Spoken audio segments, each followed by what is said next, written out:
नमस्कार। हिंदी की पाठशाला में आप सभी का हार्दिक स्वागत है। आज इस वीडियो में मैं आपके लिए कुछ महत्वपूर्ण प्रश्न जो कि कक्षा 10 की बोर्ड परीक्षाओं में बार बार पूछे जाते हैं, उन प्रश्नों को लेकर आई हूँ। यह प्रश्न रीतिकाल एवं आधुनिक काल से हैं।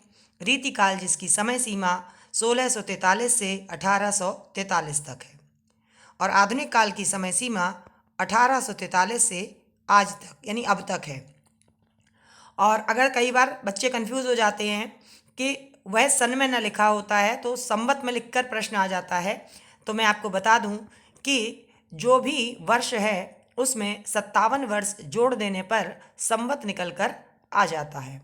जैसे कि 1843 संवत यहाँ दे रहे हैं, तो इसमें यदि हम 57 वर्ष प्लस करेंगे, जोड़ेंगे, तो वह 1900 हो जाएगा। ऐसे ही 1643 में भी जब 57 प्लस करेंगे तो हमारा 1700 हो जाएगा। तो रीतिकाल की समय सीमा अगर संवत में पूछी जाएगी तो 1700 से 1900 तक, और यदि सन में पूछी गई तो यहाँ पर लिखी हुई आप देख ही रहे हैं कि 1643 से 1843 तक। चलिए देखते हैं प्रश्न। रामचंद्रिका केशवदास, रसिक प्रिया केशवदास, कवि प्रिया केशवदास, ये तीनों ही रचनाएं केशवदास की हैं। केशवदास जो कि रीतिकाल के कवि हैं, रीतबद्ध धारा से संबंधित हैं।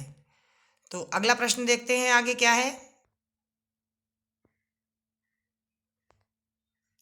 छत्रसाल दशक जो कि भूषण की रचना है और यह वीर काव्य है। इसमें छत्रसाल महाराज की वीरता का वर्णन किया गया है। बच्चों, मैं आपको बता दूं कि भूषण ही एकमात्र ऐसे कवि हैं जो रीतिकाल के होते हुए भी इन्होंने अपनी रचनाएं श्रृंगार रस में नहीं लिखी बल्कि वीर रस में लिखी हैं।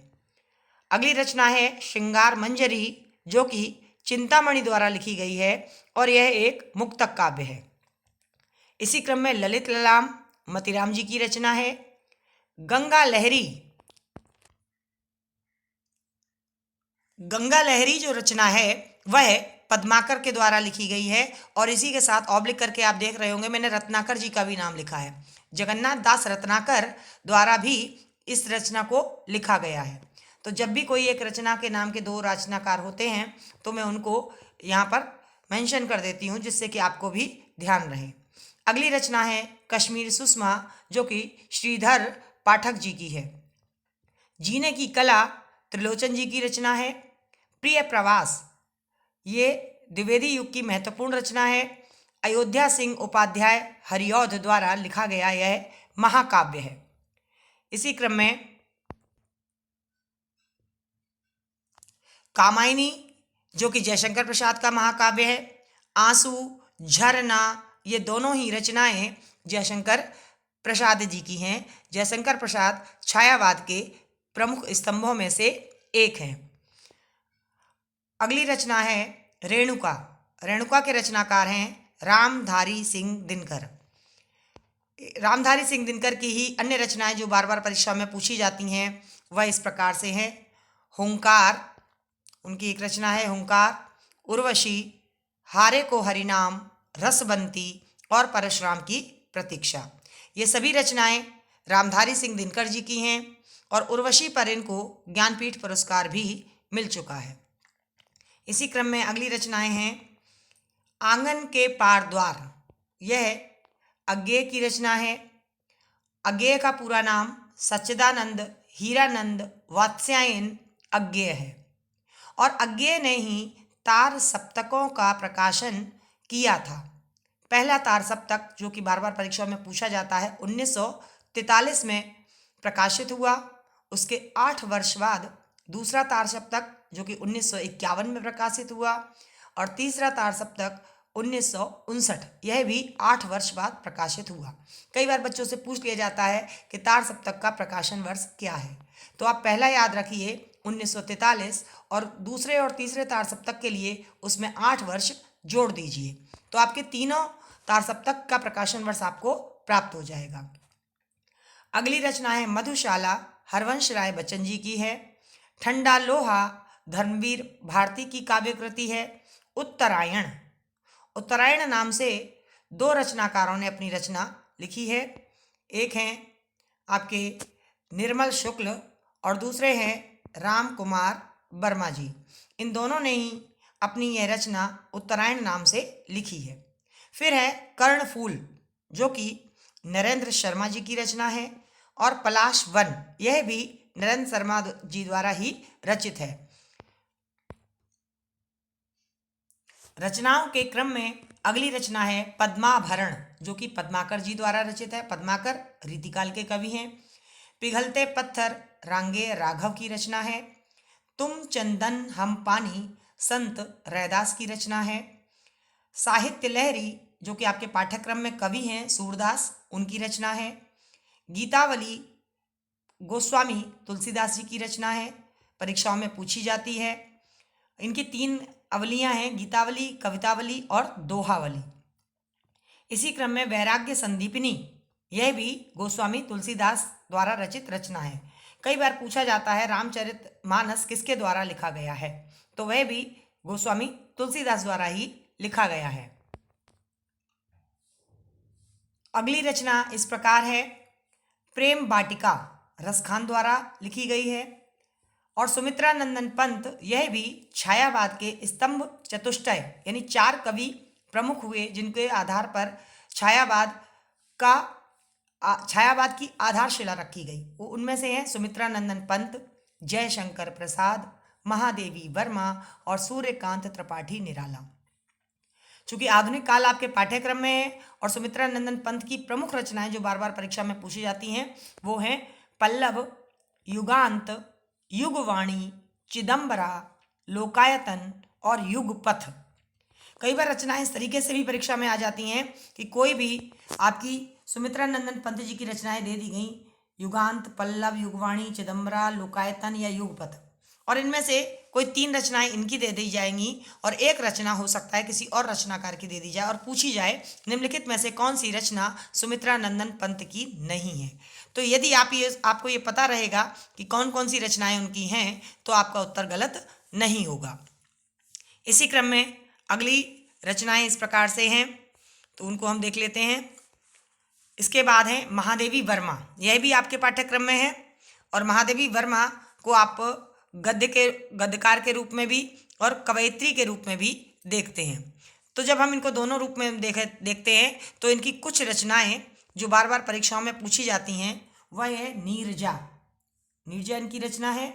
अग्नि रेखा, इसका आप लोगों ने नाम नहीं सुना होगा लेकिन बार बार परीक्षाओं में पूछ ली जाती है। दीप शिखा और रश्मि, ये चारों रचनाएं महादेवी वर्मा जी की हैं। दीप शिखा इनका काव्य संग्रह है जिसमें इन्होंने बहुत सारी कविताओं का संकलन किया है। महादेवी वर्मा भी हमने आपको बताया यह भी छायावाद की प्रमुख कवयित्री हैं। इसके बाद में अगले जो कवि हैं वह हैं राम नरेश त्रिपाठी। राम नरेश त्रिपाठी आपके पाठ्यक्रम में है। इनकी रचना है पथिक, और कई बार एक और रचना है प्रेम पथिक। ये तो है पथिक और दूसरी अगर होगी प्रेम पथिक तो वहाँ पूछा जाएगा प्रेम पथिक किसकी है, तो प्रेम पथिक रचना जयशंकर प्रसाद जी की है और केवल पथिक नाम से जो रचना है वो राम नरेश त्रिपाठी की है। मिलन भी इन्हीं की रचना है जो परीक्षाओं में पूछी जाती है। ग्राम्य गीत, यह भी राम नरेश त्रिपाठी की ही रचना है। इसके बाद नंबर आता है माखनलाल चतुर्वेदी जी का। माखनलाल चतुर्वेदी जी भी आपके पाठ्यक्रम में है। पुष्प की अभिलाषा पाठ इनका आपको पढ़ना है और इसके साथ साथ जवानी और हिम तरंगिणी और हिम किरीटिनी, ये 2 रचनाएं किसकी हैं, माखनलाल चतुर्वेदी जी की। इसके बाद सुभद्रा कुमारी चौहान, यह भी आपके पाठ्यक्रम में है और सुभद्रा कुमारी चौहान के 2 काव्य संग्रह हैं जो परीक्षाओं में पूछे जाते हैं जिनके नाम क्या हैं, मुकुल और त्रिधारा। त्रिधारा और मुकुल इनके काव्य संग्रह हैं। इसके बाद नंबर आता है मैथिली शरण गुप्त का। मैथिली शरण गुप्त जो कि द्विवेदी युग के कवि हैं और इनकी जो रचनाएं परीक्षा में पूछी जाती हैं वो इस प्रकार से हैं। एक रचना है आपकी साकेत। साकेत जो कि महाकाव्य है मैथिली शरण गुप्त का। साकेत का मतलब होता है अयोध्या। इसी क्रम में अगली रचनाएं हैं इनकी भारत भारती, यशोधरा, द्वापर, पंचवटी और चंद्रहास। चंद्रहास रावण की तलवार का भी नाम था और चंद्रहास मैथिली शरण गुप्त की रचना का भी नाम है। अगली रचना है जमीन पक रही है। यह केदारनाथ सिंह की रचना है। केदारनाथ सिंह जो कि तार सप्तक के कवि हैं और यह रचना इनकी काव्य संग्रह है। एक और रचना है बहुरी अकेला। बहुरी अकेला अशोक वाजपेयी जी की रचना है जो कि कुमार गंधर्व की कविता लिखी गई है। इसके ऊपर यानी कुमार गंधर्व के से संबंधित जो कविताएं हैं वो बहुरी अकेला नामक रचना में प्रकाशित हुई हैं। एक पतंग अनंत से, यह रचना भी अशोक वाजपेयी जी की है। अशोक वाजपेयी जी भी आपके पाठ्यक्रम में शामिल कवि हैं। एक और रचना जो महादेवी वर्मा की परीक्षा में पूछी जाती थी उसका नाम है यामा। और राम की शक्ति पूजा, सूर्यकांत त्रिपाठी निराला। जैसा कि मैंने आपको बताया, आप देख रहे होंगे परीक्षाओं में, जयशंकर प्रसाद की रचना है, सूर्यकांत त्रिपाठी निराला की रचना, महादेवी वर्मा की रचना और सुमित्रा नंदन पंत जी की रचना है। ये चारों ही छायावाद के स्तंभ चतुष्टय हैं और इनकी रचनाएं बार बार परीक्षाओं में पूछी जाती हैं। तो राम की शक्ति पूजा, जो राम की शक्ति पूजा है, यह इनकी कविता है जिसमें 312 पंक्तियों में इन्होंने राम की शक्ति पूजा का वर्णन किया है। जब राम युद्ध करने के लिए जा रहे थे तो उन्होंने पहले शक्ति की पूजा की थी, उसके बाद लंका पर विजय प्राप्त की थी। उसी का वर्णन सूर्यकांत त्रिपाठी निराला ने अपनी इन काव्य रचना में दिया है। इसके बाद शारंगधर की रचना है हमीर रासो। कहीं कहीं हमीर रासो लिखा रहता है, आधा माँ और बना रहता है, लेकिन वो रचना एक ही है। हमीर रासो शारंगधर जी की रचना है। जयद्रथ वध, जयद्रथ वध मैथिली शरण गुप्त का खंड काव्य है। इसी के साथ करुणालय, जो कि एक वीडियो मैंने पहले भी बनाया था तो उसमें बताया था कि करुणालय जयशंकर प्रसाद का नाटक है, लेकिन यह गीति नाट्य है, यानी कि इसको गाया जा सकता है। करुणा में व्यक्ति रो रहा है और वह अपनी रचना इस करुणालय के माध्यम से लिखते हैं। कौन? जयशंकर प्रसाद जी। अगली रचना है अनामिका, जो कि सूर्यकांत त्रिपाठी निराला के द्वारा ही लिखी गई है और यह इनका एक काव्य संग्रह है। एक रचना है तुलसीदास। तुलसीदास, यह रचना सूर्यकांत त्रिपाठी निराला के द्वारा लिखी गई है। तुलसीदास एक कवि भी हैं और तुलसीदास एक कविता भी है। और गोस्वामी तुलसीदास के नाम से एक और रचना है जो कि रामचंद्र शुक्ल ने उसकी आलोचना की है तुलसीदास की। मतलब जो सूर्यकांत त्रिपाठी निराला ने जो तुलसीदास लिखा है उस तुलसीदास की आलोचना की है आचार्य रामचंद्र शुक्ल ने। रचनाओं के क्रम में अगली रचना जो परीक्षाओं में पूछी जाती है वह है चंद्र किरण, डॉक्टर राम कुमार वर्मा जी के द्वारा लिखित।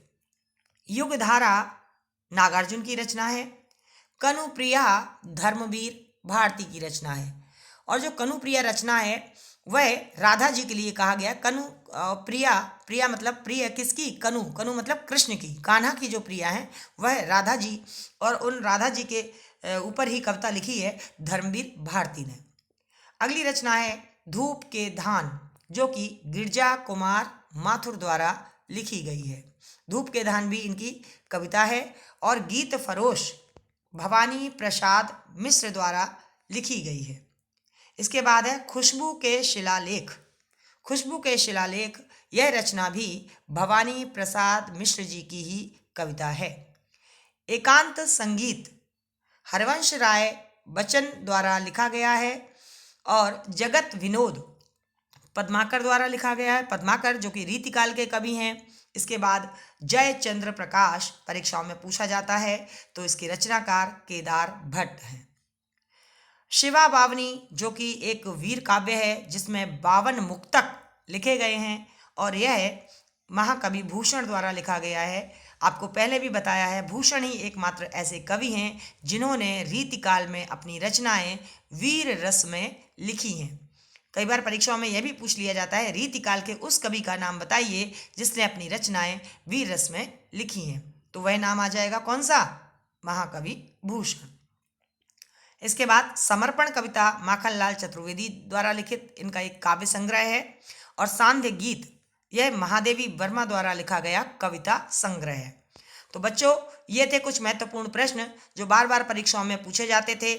आशा है आपको इनसे अपनी परीक्षाओं में कुछ सहायता मिल सके। आप इनको पढ़िए, सुनिए, याद कीजिए और परीक्षा में अच्छे नंबर प्राप्त कीजिए। इन्हीं शुभकामनाओं के साथ मिलेंगे अगले वीडियो में। तब तक के लिए नमस्कार।